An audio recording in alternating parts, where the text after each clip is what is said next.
সময় ছিল যখন পাগলু, সাথী, দিওয়ানা, আওয়ারা, চ্যালেঞ্জ এগুলো লাইক কোটি, 10 কোটি, 15 কোটি জাস্ট কামিয়ে নিত। সাথী প্রথম এক সিনেমা যেটা 9 কোটি অ্যাবভ কালেকশন করেছে 2002 সালে। যেই 2002 কে যদি আজকে 2025 সাথে কম্পেয়ার করি, হিউজ ডিফারেন্সটা ক্রিয়েট হবে। সেই সময়কার 9 কোটি এখনকার দিনে মোটামুটি 20 থেকে 25 কোটি কাছে ছাড়া কম হবে। 2025 সালে দাঁড়িয়ে একটা সিনেমার বাজেট যদি 80 লাখ টাকা হয়, সেটা জাস্ট 1 কোটি টাকা কামাচ্ছে, সেটাকে সুপার হিট বলে দেওয়া হচ্ছে। তো ভাবো বর্তমান সময়ে বাংলা ইন্ডাস্ট্রির হাল কতটা খারাপ। এখানে দাঁড়িয়ে খাদান এখন 26 কোটি অ্যাবভ কামিয়ে ফেলেছে। এখনো বলে এত বছর পরে এমন একটা মুভি যেটা 100 দিনের ওপরে হলে রয়েছে, দেব একমাত্র টানার চেষ্টা করে যাচ্ছে বাংলাকে ভালোভাবে রিপ্রেজেন্ট করার, বাট বাকি অন্যান্য অ্যাক্টররা জাস্ট হাল ছেড়ে দিয়েছে। উত্তম কুমার, রঞ্জিত মল্লিক, সত্যজিৎ রায়, সৌমিত্র চট্টোপাধ্যায় এনারা যে কাজটা, যে অবদানটা বাংলা ইন্ডাস্ট্রির হাতে রেখে গেছেন, তারা জাস্ট এখন নষ্ট করছে যারা বর্তমানে এখন কাজ করছে।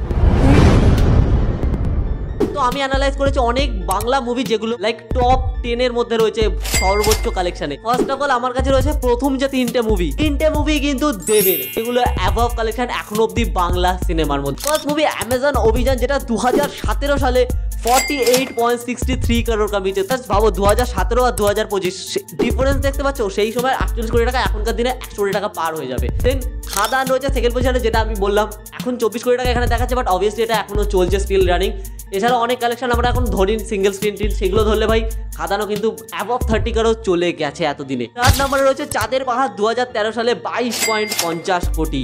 আর ফোর্থ নাম্বারে রয়েছে বহুরূপী 2024-এ 21 কোটি টাকা কামিয়েছে। আর একটা জিনিস তোমরা আমার লিস্টে লক্ষ্য করবে, তা বলি লাস্ট কিছু ইয়ার্সে লাইক 2021, 22, 23, 24, 25 যদি ধরি, সেখানে কিন্তু এখানে কোনো মুভি দেখতে পাবে না। কেবল একটা মুভি রয়েছে 2022 সালে প্রজাপতি, যেটা 13 কোটি টাকা কামিয়েছে। এর বাইরে কিন্তু 2021 থেকে 2023 পর্যন্ত আর কোনো মুভি বা 24 পর্যন্ত কোনো মুভি তোমরা এখানে দেখতে পাবে না, একমাত্র খাদান বহুরূপী বাদ দিয়ে। এটা বাংলা ইন্ডাস্ট্রির জন্য কতটা বড় ডাউনফল তোমরা বুঝতে পারছো। বাংলা খাদান যখন বেরিয়েছিল তখন খাদানকে লোকে কেজিএফ, পুষ্পার সাথে তুলনা করছিল, কিন্তু কেজিএফ এর বাজেট 300, খাদানের বাজেট কত 6 কোটি টাকা। 6 কোটি টাকা বাজেট দিয়ে 25 কোটি টাকা কামাই করেছে। এটা বিশাল বড় একটা অ্যাচিভমেন্ট, যেটা বাংলার দর্শকের কাছে বিশাল বড় ব্যাপার। 6 কোটি বাজেটের সিনেমার সাথে তুমি 100 কোটি, 150 কোটি, 500 কোটি বাজেটের সিনেমার কম্পেয়ার করছো। তো সেদিক থেকে দেখতে গেলে বলিউডের সিনেমার সাথে যদি আমি কম্পেয়ার করি, 6 কোটি কোনো ব্যাপারই না। 6 কোটিতে একটা ওয়েব সিরিজও তৈরি হয় না বলিউডে। বাংলায় একটা গোটা ফিল্ম তৈরি হয়ে গেল যেখানে সামান্য 25 কোটি টাকা। এবার আমাদের বাংলা ইন্ডাস্ট্রিকে যদি আমরা বলিউড বা সাউথের সাথে কম্পেয়ার করি, সেখানে আমাদের বাজেট অতীব নগণ্য।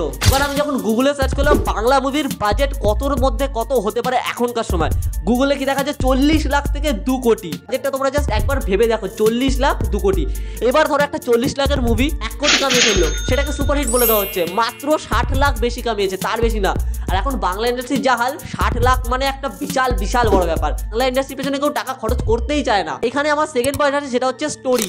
বাংলা ইন্ডাস্ট্রি এখন অব্দি যে কটা সিনেমা বললাম, পাগলু, পরাজয় জোরে, সাথী, প্রেম আমার, যেগুলো আর কি 10 কোটি সব কামিয়ে ফেলেছে, সব কটা মুভি কিন্তু রিমেক সিনেমা।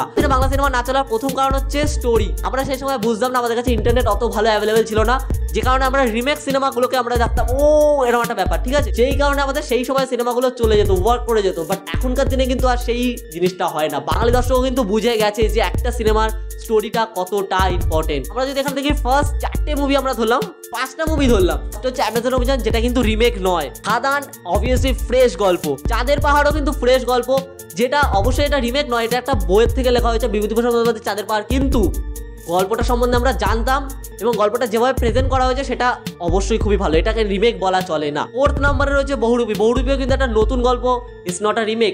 উল্টে আমাদের বাংলার মুভিটাকে কিন্তু রিমেক করার চেষ্টা করছেন ফারহান আখতার। অবভিয়াসলি কথাবার্তা চলছে, হয়তো দেখতেও পেতে পারি। 5 নম্বরে রয়েছে প্রজাপতি, 6 নম্বরে বস 2। মানে এই বইগুলো দেখো পরপর যেগুলো রয়েছে, মোট 6টা বই আমরা যদি ধরি, এগুলো সবকটা কিন্তু নতুন গল্প। এই সিনেমাগুলো কেন হিট হয়েছে, কেন এত টাকা কামিয়েছে, এই সিনেমাগুলো প্রত্যেকটা নতুন গল্প অ্যান্ড ফ্রেশ গল্প দেখতে এখন মানুষ পছন্দ করছে। বাংলা সিনেমা এখন বর্তমানে সিরিয়াল হয়ে গেছে। 2010, 12, 7, 5 এই সময় যে সিনেমাগুলো, সেগুলো কিন্তু প্রত্যেকটা রিমেক, যেগুলোর জন্য আমরা তখন বুঝতাম না, তখন এতটা অ্যাভেলেবেল ছিল না। আমরা তখন জানতাম সিনেমা আসছে মানে দেখতে যেতে হবে। বাট এখন আমরা বুঝি না, সিনেমা আসছে সেটাকে আমরা অনেকভাবে ভাগ করেছি। তার স্টোরি ভালো হতে হবে, তার গান ভালো হতে হবে, তার অ্যাকশন ভালো হতে হবে। আমার কাছে কিছু ফ্র্যাঞ্চাইজি রয়েছে, যেমন চাঁদের পাহাড় আর অ্যামাজন অভিযান টোটাল মিলিয়ে হয়েছে আমাদের কাছে 68.63 করোড়। কর্ণ সুবর্ণের গুপ্তধন, যেটা 2022 সালে 9.8 করোড় কামিয়েছে। দুর্গেশ্বরের গুপ্তধন 6 কোটি, গুপ্তধনের সন্ধানে 4 কোটি। তো এইটা টোটাল হয়েছে 19.8 করোড়, যেটা মিডিয়াম কালেকশন বলা যেতে পারে এখনকার দিনে দাঁড়িয়ে। আমি যদি হিসাব করি, ঠিক আছে, 4 কোটি টাকা কোনো ব্যাপার না।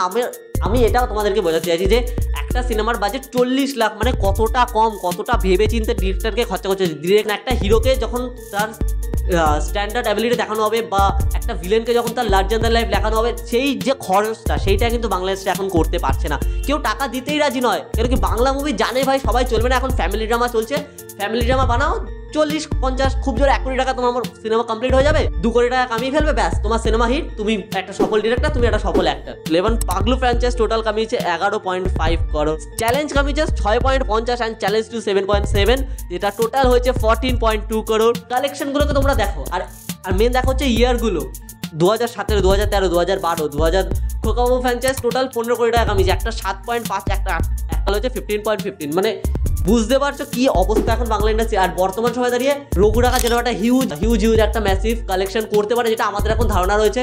এবং দেবের যেহেতু মুভি আছে, দেবের অলরেডি খাদান চলেছে, তো বাংলার কাছে একটা আলাদা এক্সপেকটেশন ক্রিয়েট হয়ে গেছে, একটা হিউজ একটা বিশ্বাস তৈরি হয়ে গেছে। মেন একটা বিশ্বাস, তুমি যদি একটা ভালো কাজ করো তোমার প্রতি একটা যে অডিয়েন্সের বিশ্বাস তৈরি হবে, যাতে তুমি তোমার পরবর্তী কাজটাকে সেইভাবে ইনফ্লুয়েন্স করতে পারো, সেইভাবে প্রমোশন করতে পারো, সেই ক্যাটাগরিতে নিয়ে যেতে পারো, যেটা বিশ্বাসের ক্যাটাগরিতে দর্শক জানে যে দেব করছে যখন, এই জিনিসটা আমরা দেখতে হবে এটা একটা ভালো কাজ করছে।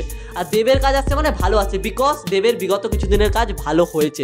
এই জিনিসগুলোকে আমাদের বাংলা ইন্ডাস্ট্রি বুঝতে হবে, যাতে আমাদের বাংলা ইন্ডাস্ট্রির বাজেট আরও বাড়ে। বাকি আপনাদের মতামত অবশ্যই কমেন্ট করে লিখে জানাবেন। ভিডিওটা ভালো লাগলে সাবস্ক্রাইব করুন। বাকি অন্যান্য চ্যানেলে ভিডিও রয়েছে, সেটাও দেখে আসতে পারো তোমাদের যদি ইচ্ছা হয়। আর সেখানে দেখা হচ্ছে তোমাদের সাথে। আজকের মতো বাই।